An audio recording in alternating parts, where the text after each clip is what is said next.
Diga a todos nuestros hermanos que día a día están con nosotros. Mi hermano Luis también de Quilpué. Amén. Dios le bendiga, hermano Luis. Bendiga a su madre, también a su padre, a sus hijos y a toda la familia. Gracias, muchas gracias por estar en la sintonía. La verdad que los días martes estábamos hablando con respecto al matrimonio, ¿verdad? Ya vamos a retomar ya ese tema, viene más fuerte ese tema, se está preparando, mi esposa ya está preparando ese tema junto conmigo y vamos ahí a tocar cosas bien eh, duras, pero hay que hacerlo, amén. Está dentro de las posibilidades que se pueden dar, hermanos, hoy día, donde la familia, y no solamente hoy día, durante mucho tiempo el diablo viene, ¿cierto?, obrando contra los matrimonios, que es la base fundamental de la familia. Y ahí está la clave. Separando al esposo y la esposa, ya los hijos quedan a merced del mundo, ¿no? De la vida. ¿Mm? ¿Por qué? Porque ya los padres, una vez divorciados, ¿cierto?, no sienten autoridad como para poder corregir, para poder, hermanos, también poner disciplina, que queda como algo, como, voy a abusar una palabra como cargo conciencia. Entonces, independientemente de la razón que esgriman para separarse, para divorciarse, porque hoy día hay muchas razones que el hombre esgrime, lo mismo que en el tema del, del aborto. El mundo, ¿cierto?, esgrime una cantidad de justificaciones que usted la analiza y al parecer parecen hermanas y hermanos justas. ¿Mm? Pero nosotros sabemos, hermanos amados, de dónde vienen esas insinuaciones. ¿Mm? Bien, le invito a abrir su Biblia en el capítulo 22 del libro de Hechos. Ya nos va quedando poco. Ya se efectuaron los recorridos, ¿cierto?, por los diferentes lugares. Fueron recorridos una y otra vez, confirmando, ¿cierto?, como decía días atrás, el ánimo de los apóstoles, para que así, ¿cierto?, la iglesia crezca, porque ese tiene que ser el ánimo, hermano, hoy día también, ya que hoy día no están los apóstoles, pero sí los pastores, de ver realmente si hay un crecimiento en las ovejas, o es solamente algo emocional. ¿Mm? Y por eso que ahí debemos adentrarnos, ¿cierto?, en las cartas. La sombra no es lo mismo que lo real. El Antiguo Testamento es sombra de lo que había de venir. Y en el Nuevo Testamento tenemos lo real, ya vino. David decía, alzaré mis ojos a los montes, ¿de dónde vendrá mi socorro? Mi socorro viene de parte del Señor, el que hizo los cielos y la tierra. Pero el socorro ya vino. Sí, hace 2000 años vino el socorro y lo crucificaron. Pero esa muerte y esa resurrección significó el socorro para nuestra alma, porque nosotros no teníamos por dónde escapar. ¿Mm? No teníamos por dónde escapar. Dios exigía justicia, ¿verdad? Y el único que fue capaz de, hermanos, cumplir con la justicia de Dios es Cristo. ¿Mm? Por eso que en la cruz se juntan dos cosas, la justicia y el amor. ¿Mm? No solamente el amor, la justicia y el amor. O sea, Cristo cumple la justicia por amor. ¿Qué justicia? La que demandaba Dios.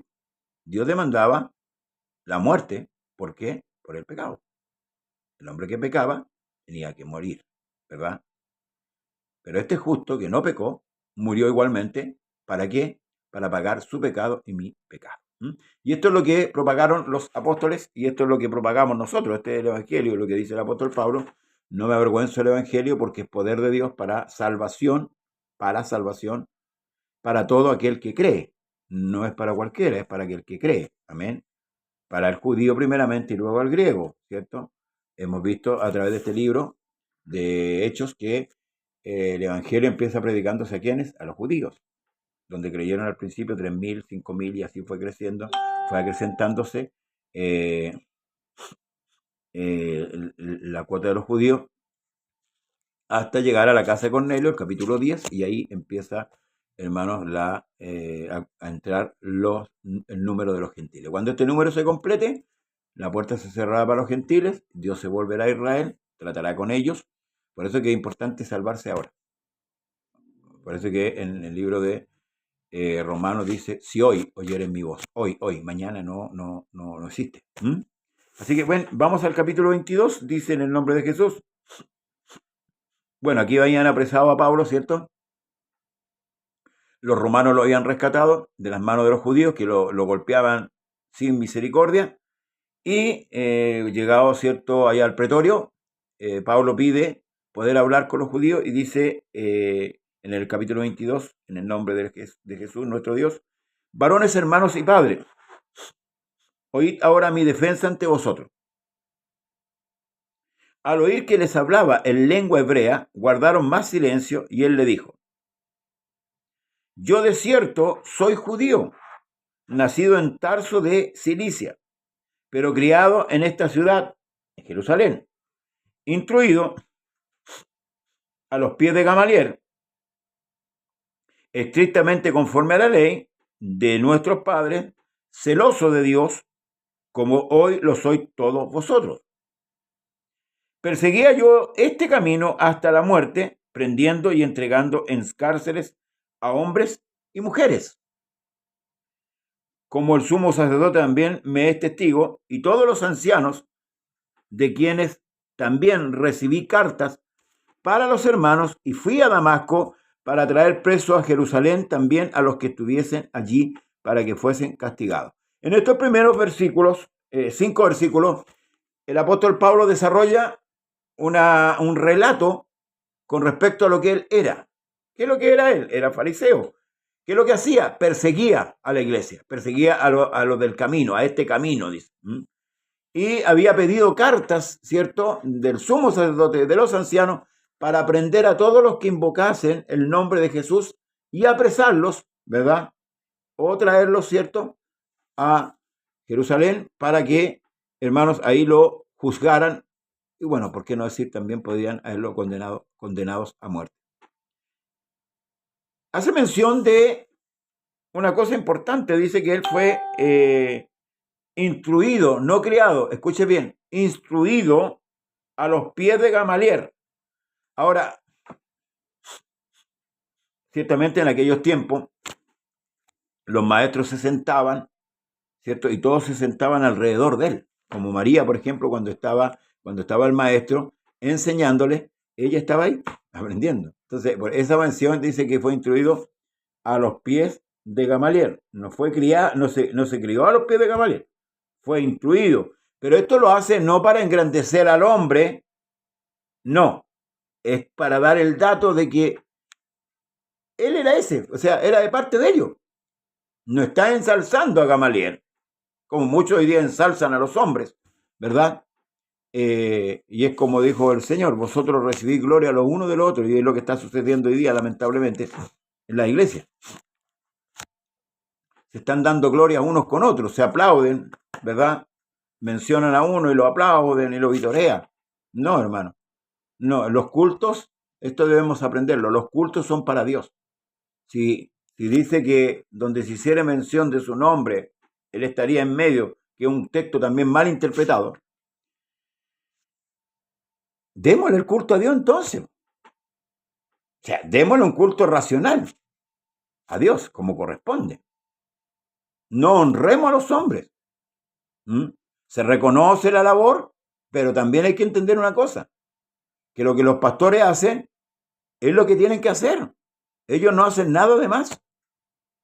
Hemos dicho infinitamente estas cosas para que esto no se transforme en una idolatría, no se transforme en un proselitismo, porque lamentablemente las iglesias hoy día, producto de la separación que hay, se ha transformado en un proselitismo. No, yo soy del pastor de acá, yo soy del pastor de allá. Eso es lo que Pablo le reprochó a la iglesia de Corintio, que dijeron, yo soy de Apolo, yo soy de Cefa, yo soy de Pablo.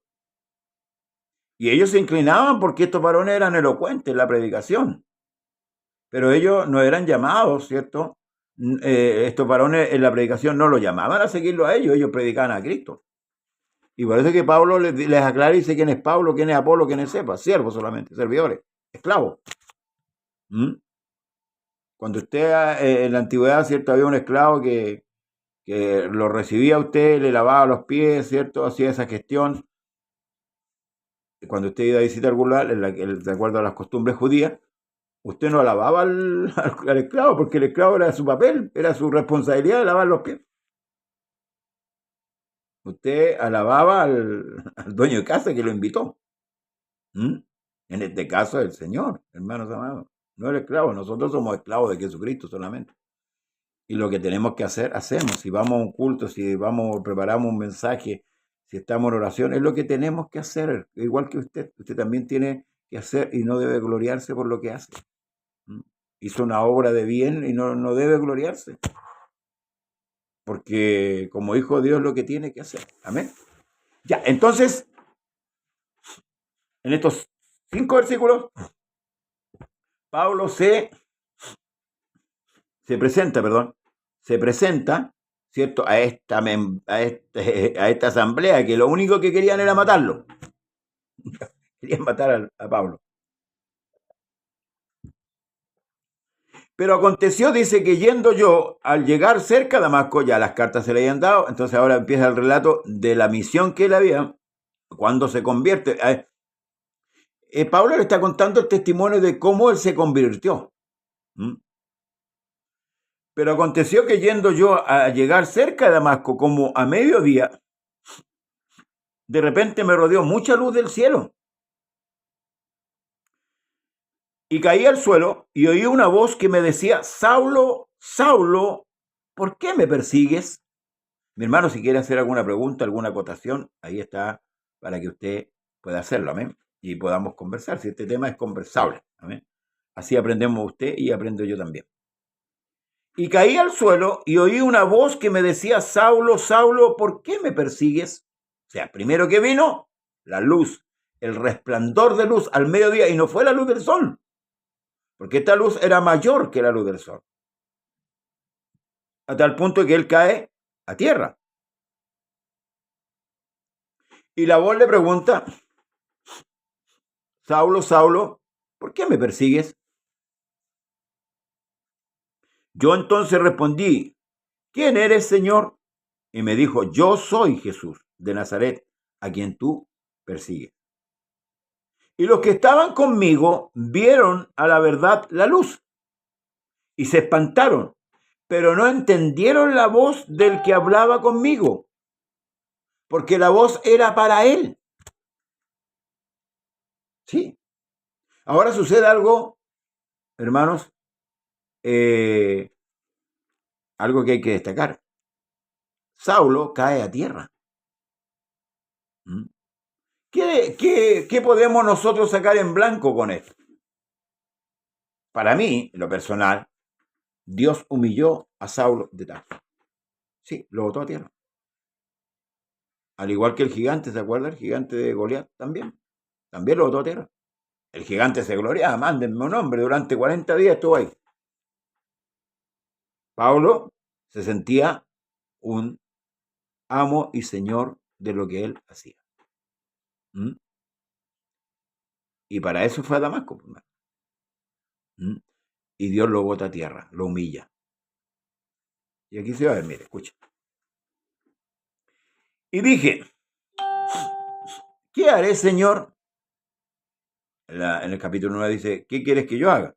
¿Qué haré, Señor? Y el Señor me dijo, levántate y ve a Damasco y allí se te dirá todo lo que está ordenado que haga. Mire, el Señor no le dio las instrucciones. No le dio las instrucciones. Le dijo, levántate, entra a Damasco y ahí se te dirá lo que tú tienes que hacer. ¿Qué cambio, hermanos amados, para este hombre? Debe haber sido un perseguidor recio, soberbio, ahora a tener que ser tomado de la mano y ser introducido a la ciudad de Damasco para recibir instrucciones.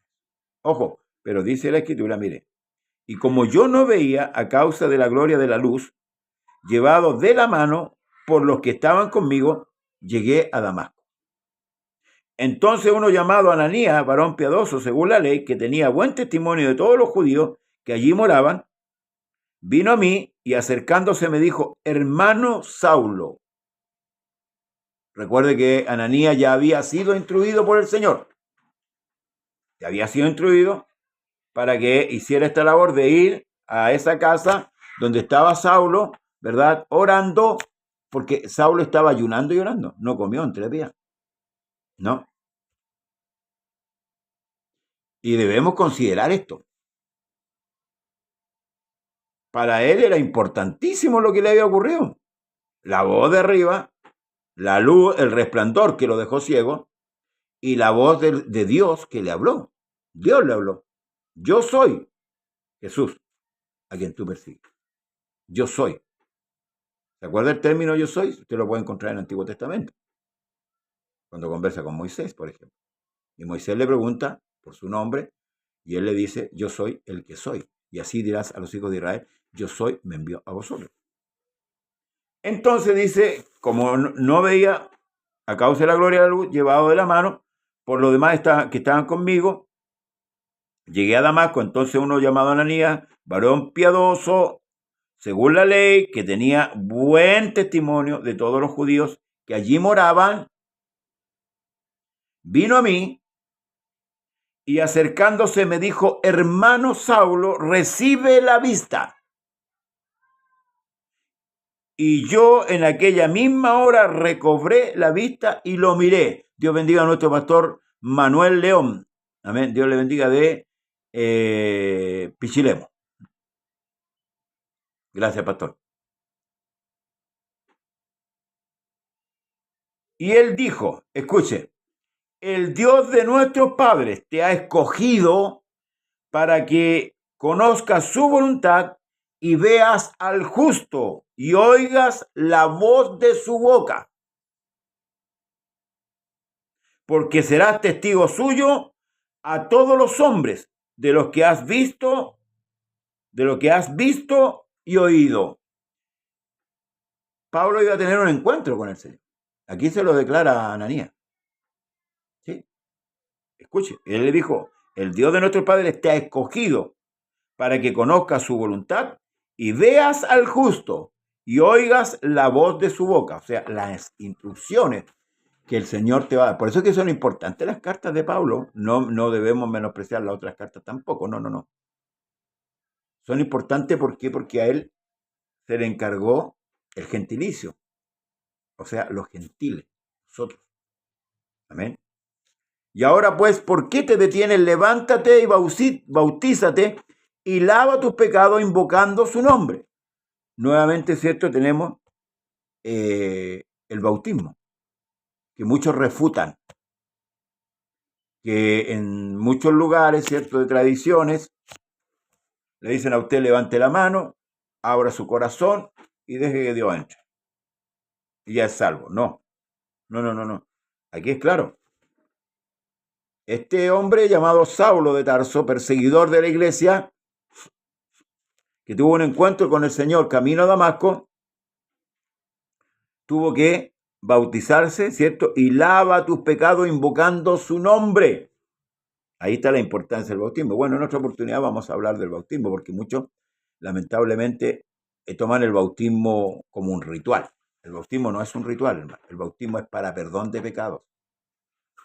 Hoy día, lamentablemente, hemos caído, hermanos amados, en el sensacionalismo, el populismo con respecto a esta cosa, y le hemos perdido el norte con respecto a lo que significa el bautismo.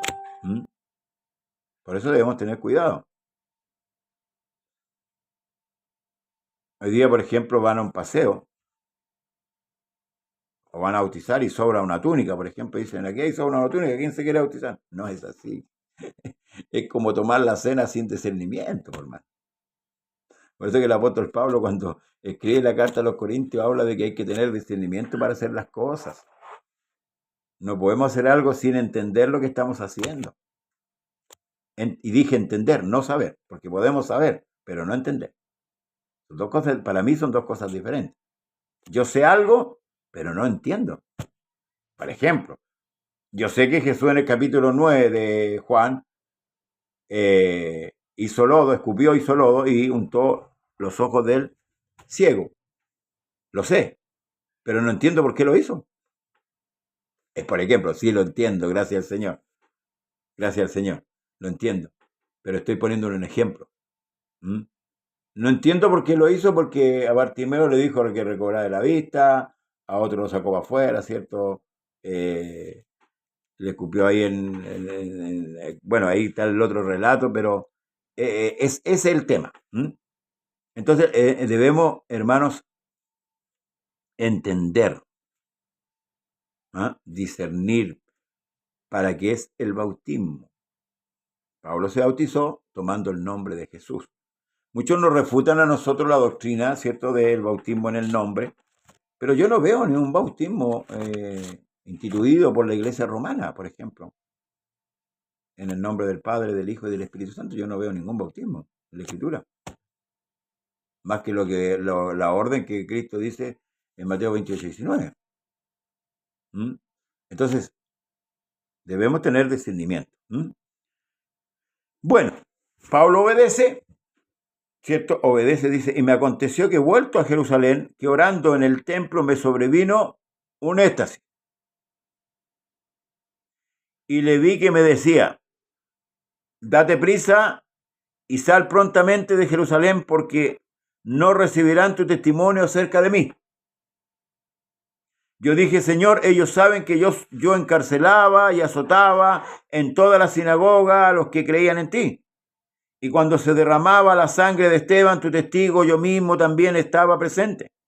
Y consentía en su muerte y guardaba la ropa de los que le mataron, los que lo mataban, perdón.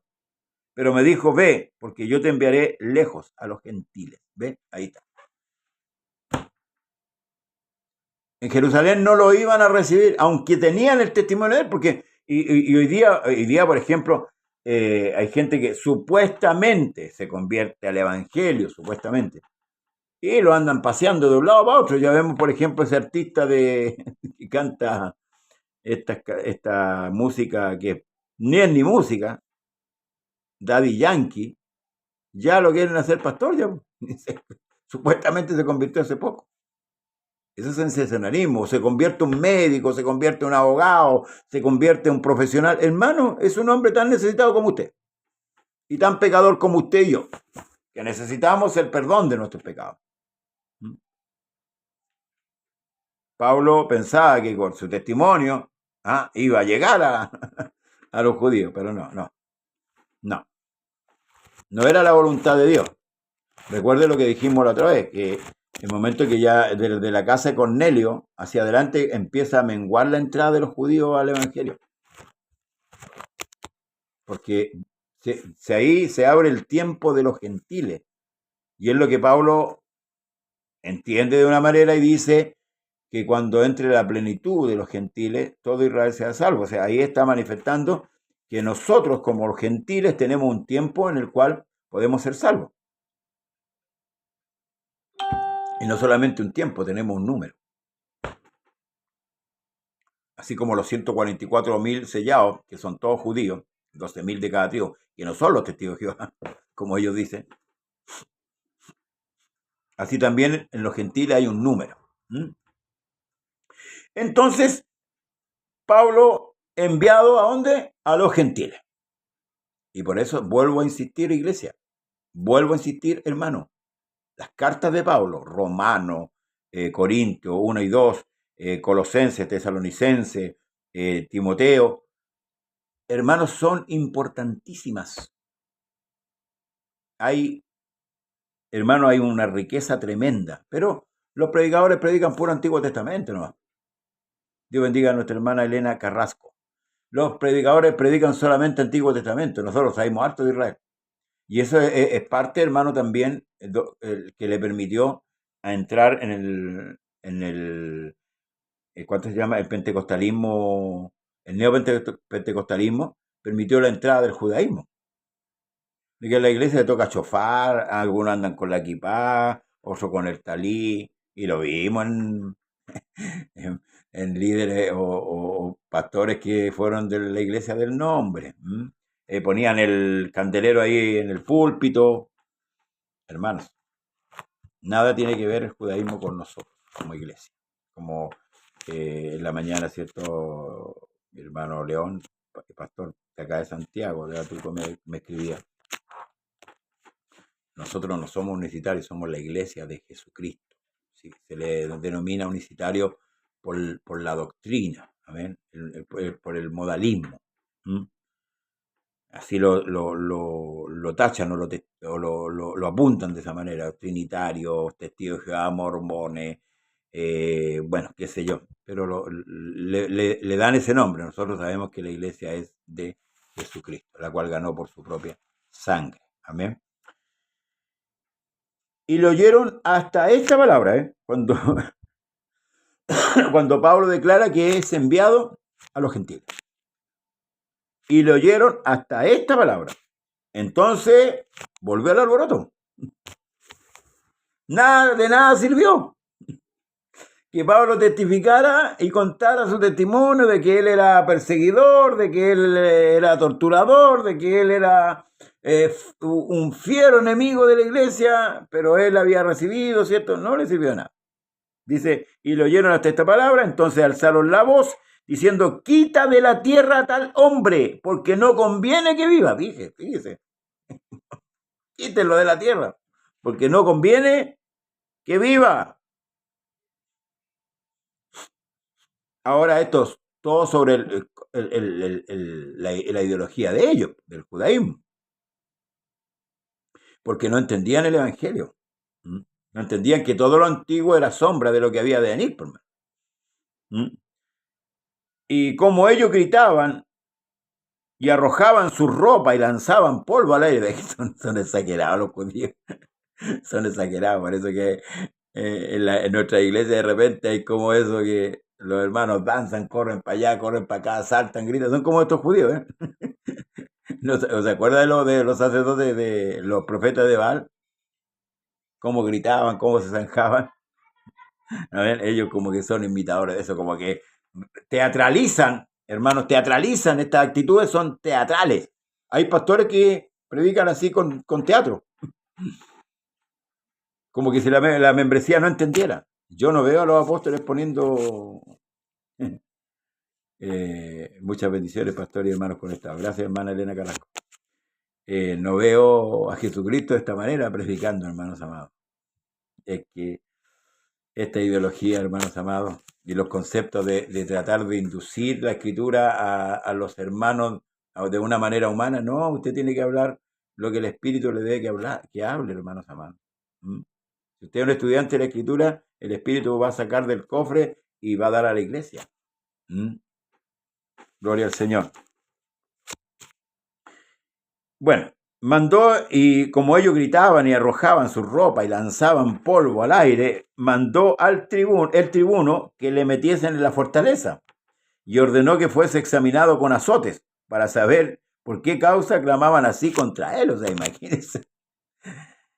Pero cuando le ataron con correas, Pablo dijo al centurión que estaba presente, ¿os es lícito azotar a un ciudadano romano sin haber sido condenado? Cuando el centurión oyó esto, fue y dio aviso al tribuno diciendo, ¿qué vas a hacer? Porque este hombre es ciudadano romano. Y vino el tribuno y le dijo, dime, ¿eres tú ciudadano romano? Y él dijo, sí. Recuerde que Pablo tenía dos nacionalidades. Era judío romano. Nació en Tarso, pero era judío.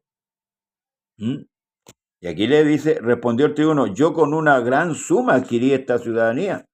Entonces Pablo dijo, pero yo lo soy de nacimiento. Así que luego se apartaron de él los que le iban a dar tormento, y aún el tribuno, al saber que era ciudadano romano, también tuvo temor de haberlo atado. ¿Sí? Por lo general, a los extranjeros, con los extranjeros hacía esto. Los romanos tenían sus leyes. Los judíos tenían sus leyes. Y aquí no era lícito, ¿cierto? Como Pablo reclama, que a un ciudadano romano lo azoten sin haber condena. Porque es ciudadano romano, ciudadano ilustre, del imperio. Y Pablo apeló a esto y se salvó de una paliza. Porque donde iba Pablo, hermanos, lo apaleaban. Al día siguiente, queriendo saber de cierto la causa por la cual le acusaban los judíos, le soltó de las cadenas y mandó venir a los principales sacerdotes y a todo el concilio, y sacando a Pablo le presentó ante ellos. Entonces Pablo, mirando fijamente al concilio, dijo: varones hermanos, yo con toda buena conciencia he vivido delante de Dios hasta el día de hoy. El sumo sacerdote Ananías ordenó entonces a los que estaban junto a él que le golpeasen en la boca. Entonces Pablo le dijo: Dios te golpeará a ti, pared blanqueada. ¿Estás tú sentado para juzgarme conforme a la ley y quebrantando la ley me mandas golpear? Los que estaban presentes dijeron al sumo sacerdote de Dios injurias. Pablo dijo: no sabía, hermano, que era el sumo sacerdote, pues escrito está: no maldecirás a un príncipe de tu pueblo. Entonces Pablo, notando que una parte era de saduceos y otra de fariseos, alzó la voz en el concilio y dijo: varón hermano, soy fariseo, hijo de fariseo, acerca de la esperanza y de la resurrección de los muertos se me juzga. Dios bendiga a mi hermano Luis Alberto Espinosa. Amén, siervo. Bendiciones en esta enseñanza. Saludo a todos los que están en sintonía en el nombre de Jesús. Amén. Gracias a mi hermano Luis Alberto. Saludo a su esposa también. Y a toda la congregación allá en Coronel. De la resurrección de los muertos se me juzga. Cuando dijo esto, se produjo disensión entre los fariseos y los saduceos, y la asamblea se dividió. Fue astuto aquí Pablo. Sí, fue muy astuto. El Señor dice que debemos ser sencillos como una paloma y astuto como la serpiente. Y aquí usó de astucia Pablo, ¿para qué? Para dividir la asamblea. ¿Por qué? Porque habían fariseos y saduceos. Recuerde que los saduceos no creían en visión ni en ángel, ni en la resurrección, pero los fariseos sí. Entonces Pablo hace esto y mire lo que ocurre. Porque los saduceos, dice, cuando dijo esto se produjo disensión entre los fariseos y los saduceos, y la asamblea se dividió. Porque los saduceos dicen que no hay resurrección, ni ángel ni espíritu, pero los fariseos afirman estas cosas. Y hubo un gran vocerío, y levantándose los escribas de la parte de los fariseos contendían diciendo: ningún mal hallamos en este hombre, que si un espíritu le ha hablado o un ángel no resistamos a Dios. Y habiendo gran disensión, el tribuno, teniendo temor de que Pablo fuese despedazado por ello, mandó que bajasen los soldados y le arrebatasen en medio de ellos y le llevasen a la fortaleza. A la noche siguiente se le presentó el Señor y le dijo: ten ánimo Pablo, pues como has testificado de mí en Jerusalén, así es necesario que testifiques también en Roma. Venido el día, algunos de los judíos tramaron un complot y se juramentaron bajo maldición, diciendo que no comerían ni beberían hasta que hubiese dado muerte a Pablo. Eran más de 40 los que habían hecho esta conjuración, los cuales fueron a los principales sacerdotes y a los ancianos y dijeron: nosotros nos hemos juramentado bajo maldición a no gustar nada hasta que hayamos dado muerte a Pablo. Mire, iban a ayunar estos hombres. Iban a ayunar hasta que no mataran a Pablo. Ahora pues, vosotros con el concilio requerid al tribuno que le traiga mañana ante vosotros como que queréis indagar alguna cosa más cierta acerca de él, y nosotros estaremos listos para matarle antes que llegue. Mas el hijo de la hermana de Pablo, oyendo hablar de la celada, fue y entró en la fortaleza y dio aviso a Pablo. Pablo, llamando a uno de los centuriones, dijo: llevad a este joven ante el tribuno, porque tiene cierto aviso que darle. Él entonces, tomándole, le llevó al tribuno y dijo: el preso Pablo me llamó y me rogó que trajese ante ti a este joven, que tenía algo para hablarte. El tribuno, tomándole la mano y retirándose aparte, le preguntó: ¿qué es lo que tienes que decirme? Él le dijo: los judíos han convenido en rogarte que mañana lleves a Pablo ante el concilio como que van a inquirir alguna cosa más cierta acerca de él, pero tú no le creas, porque más de 40 hombres de ellos le acechan, los cuales se han juramentado bajo maldición a no comer ni a beber hasta que hayan dado muerte, y ahora están listos esperando tu promesa. Entonces el tribuno despidió al joven, mandándole que a nadie dijese lo que le había dado aviso de esto. Estaban preparando una celada para matar a Pablo, pero el Señor ya le había avisado a Pablo que no temiera, que era necesario que testificase también en Roma. Y se toma de este medio, este muchacho escucha y va, no fue un ángel a decirle, oye, van a prepararnos, no, escuchó y le comunica a Pablo, y Pablo, ¿cierto?, lo envía donde el tribuno, ¿cierto? Y aquí el tribuno se ve la obligación de tomar medidas, porque dice, y llamando a 2 centuriones, mandó a que preparasen para la hora tercera de la noche 200 soldados, 70 jinetes, 200 lanceros, para que fuesen hasta Cesarea, y que preparasen cabalgadura, en que poniendo a Pablo, le llevasen en salvo a Félix, el gobernador. Y escribió una carta en estos términos: Claudio Lisias, al excelentísimo gobernador Félix, salud.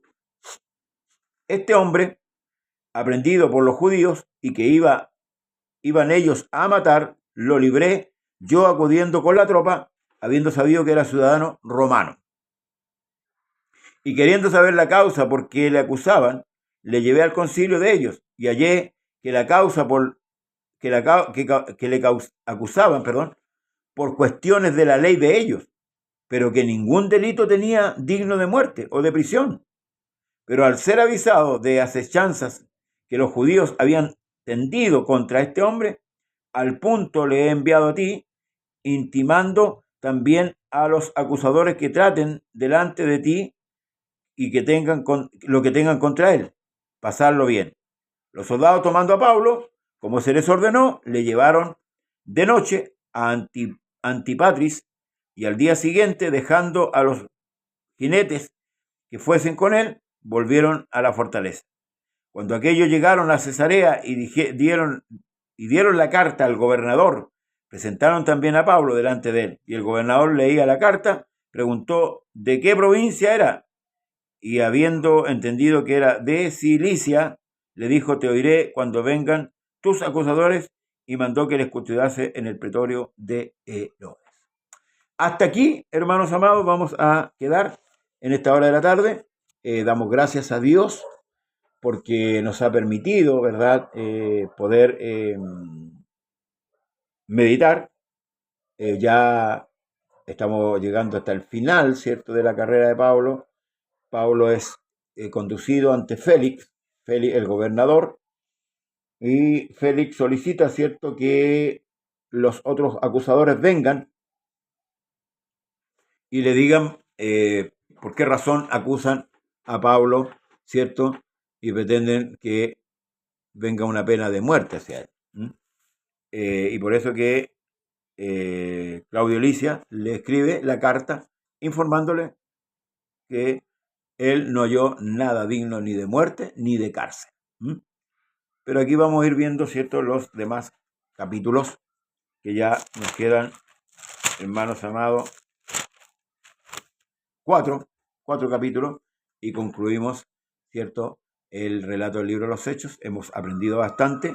Dios bendiga a nuestra hermana María Olivia Crisóstomo de la Escritura. Es maravilloso, hermanos, poder aprender cosas que a veces no entendemos. Pidiéndole siempre al Señor entendimiento y gracia para poder exponer su palabra a los santos. Amén. No tenía señal. Pues qué pena. Pero bueno, ahí lo puede volver a ver si esto, una vez que se termina, se repite. Se lo puede ver nuevamente. Que Dios bendiga a mi hermana María, que esperando que esté bien de salud, hermana María. Estamos preocupados por usted. Bueno, que Dios, sabemos que Dios hará conforme a su bondad. Los capítulos que vienen son, hermanos, importantes también. Mañana, culto en Maipú. mi hermano Humberto ahí está a las 20 horas en Caupolicán 1022. También mi hermana Caterine, también mi hermana Brigitte, mi hermano Gonzalo, sus hijos, mi hermano René Jala, mi hermana Adriana, sus hijas, mi hermana Sara también, hermanos, y así todos los hermanos que se congregan en el lugar de Caupolicán. Amén. Así que vamos, pues, hermano, sigamos estudiando la Escritura, sigamos conociendo al Señor. Mientras más lo conocimos, más crecimos. Amén. Así que le invitamos para el día de mañana a las 20 horas. Dios bendiga a nuestro hermano Eduardo Ortiz Pérez. Amén. Yo tengo la duda si es mi primo o no es mi primo. Yo tengo unos hermanos en Argentina que son Ortiz Pérez.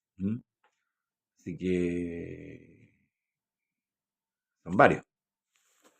El padre se llamaba, mi hermana se llamaba, la madre de mi tía Villa, y su esposo tocaba el acordeón.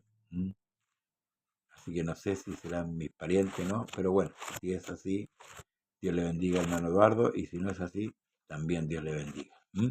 Gracias por estar en sintonía, amados hermanos. No se olvide, mañana continuamos con el capítulo 24, pero desde allá, desde Maipú. Comparte el programa